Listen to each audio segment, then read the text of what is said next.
Halo teman-teman, perkenalkan nama saya Mariati. Saya mahasiswa dari Universitas Islam Negeri Sunan Gunung Jati Bandung dari Fakultas Usuluddin jurusan Ilmu Hadis. Nah, teman-teman, di sini saya akan membahas pembahasan pemahaman hadis tentang etika komunikasi.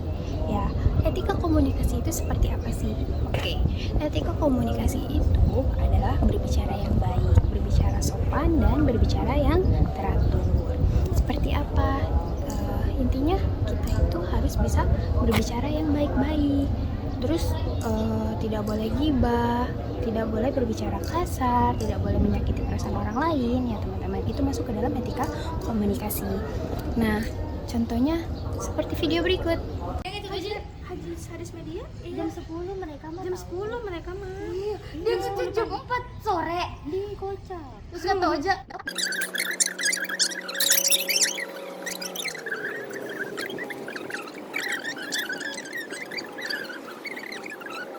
bahas body kan. Terus dia jawab, gue nggak se-hyper sih.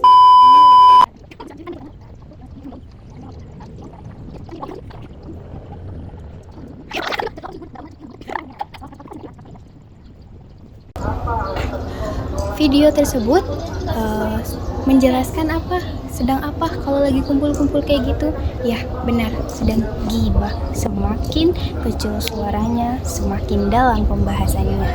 Terkadang tanpa kita sadari, kita itu yang awalnya membahas topik-topik yang positif seperti tentang materi perkuliahan, hari ini seperti apa, terus tugas-tugas seperti apa, lalu ada satu orang yang menggiring pembicaraan untuk membuka aib orang lain, atau dalam bahasa sekarang tuh kayak apa, mereview kehidupan orang lain. Apakah itu baik? Itu tidak baik ya teman-teman. Lalu terkadang juga kita itu suka menyakiti perasaan orang lain dengan pembicaraan kita yang tidak sesuai, tidak sopan. Seperti contohnya ya, menyakitinya itu kayak gimana? Kayak kita nih, saya sebagai perempuan misalkan make up saya tebal, lalu ada orang yang memberi saran ke saya, tapi dengan bahasa yang tidak mengenakan. Contohnya gini, kamu tuh kuliah ngapain sih make upnya tebal-tebal? Padahal cuma kuliah, mau ngapain make up tebal-tebal? Nah seperti itu kan seperti ngasih saran namun kayak menyinggung gitu. Jika memang kita tidak bisa berbicara yang baik dan benar, lebih baik kita diam, seperti sebagaimana Rasulullah SAW bersabda, an Abi Hurairah radhiyallahu anhu qala Rasulullah SAW, man kana yu'minu billahi wal yawmil akhir falyakun khairan aw liyasmut. Yang artinya dari Abu Hurairah radhiyallahu anhu, beliau berkata bahwasanya Rasulullah SAW bersabda, barang siapa yang beriman kepada Allah dan hari akhir, maka hendaklah ia berkata baik atau diam. Nah, hadis tersebut itu menjelaskan tentang landasan keimanan seseorang. Apa aja sih landasan keimanan seseorang? Ayo disimak ya teman-teman. Nah, apa sih hubungan iman dan perilaku? Oke teman-teman, hubungan iman dan perilaku itu, jika kita beriman kepada Allah, maka ucapan atau tutur kata kita akan lebih terjaga. Karena ucapan merupakan perilaku diri kita terhadap orang lain. Lalu ada berhati-hati dalam berucap.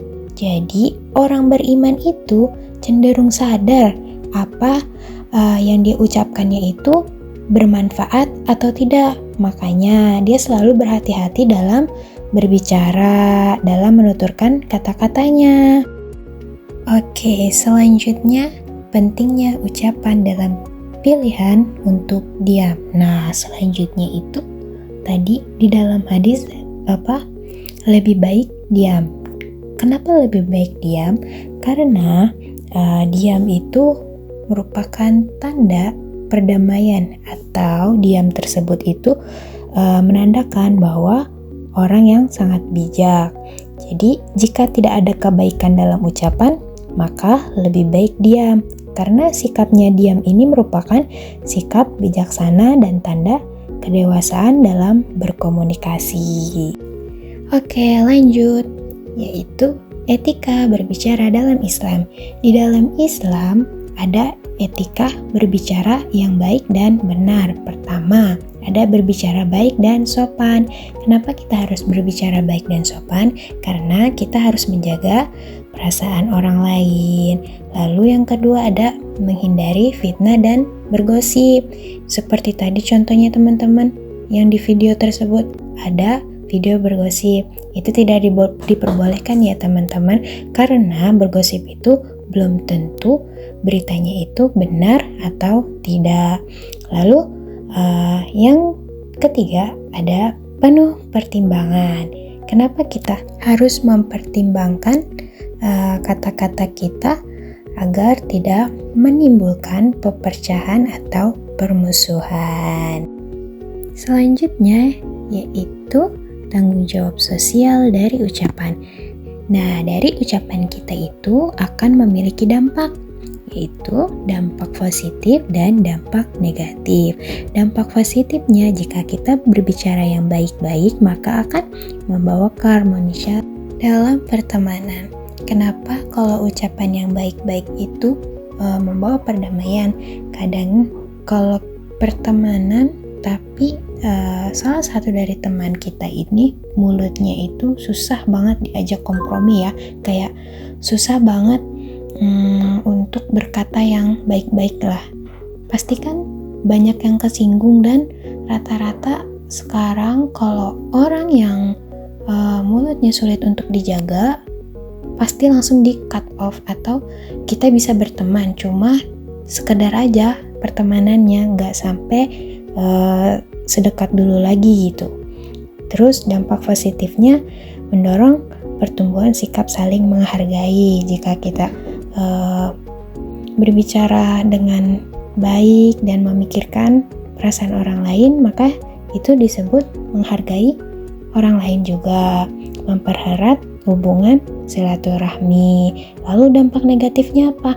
Dampak negatifnya, jika kita berbicara asal aja, ceplas-ceplos, gak mikirin perasaan orang lain, akan menimbulkan konflik dan perpecahan, lalu melukai hati orang lain dan merusak reputasi diri dan komunikasi. Selanjutnya ada kesadaran diri dalam berkomunikasi. Nah, kesadaran diri dalam berkomunikasi itu memiliki 3 tingkatan. Yang pertama ada evaluasi ucapan, yang kedua ada kontrol emosi, dan yang ketiga ada perbaikan diri. Nah teman-teman, evaluasi ucapan itu kita harus merenungi apakah tutur kata kita itu sesuai dengan nilai dan keimanan kita ataukah tidak.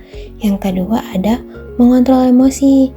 Nah ini tuh penting banget ya teman-teman. Kita harus mengelola perasaan yang dapat mempengaruhi cara bicara kita terhadap orang lain. Apakah bicara kita bijaksana ataukah tidak. Lalu perbaikan diri. Perbaikan diri ini yaitu berkomitmen untuk meningkatkan kualitas komunikasi sebagai bagian dari ibadah. Oke teman-teman, akhirnya kita berada di penghujung topik pembicaraan kita. Nah, kesimpulannya dari topik pembicaraan kita kali ini yaitu hadis tersebut itu memberikan kita panduan tentang bagaimana seharusnya kita berperilaku dalam berbicara. Jadi kita harus mengedepankan etika berbicara yang baik dan memilih untuk diam ketika tidak ada yang baik untuk diucapkan. Jadi kita tidak hanya menunjukkan iman kita kepada Allah, tetapi juga berkontribusi pada kebaikan dan kedamaian dalam masyarakat. Nah teman-teman, pembahasan tersebut itu memiliki nilai-nilai yang sangat relevan dan penting untuk diterapkan dalam kehidupan sehari-hari. Semoga pembahasan tersebut bisa bermanfaat buat teman-teman sekalian. Terima kasih sudah mendengarkan video tersebut. Semoga bermanfaat. Oke teman-teman, cukup sekian pembahasan yang saya paparkan. Kurang lebihnya mohon maaf apabila ada kekurangan kata dan kesalahan dalam penyampaian.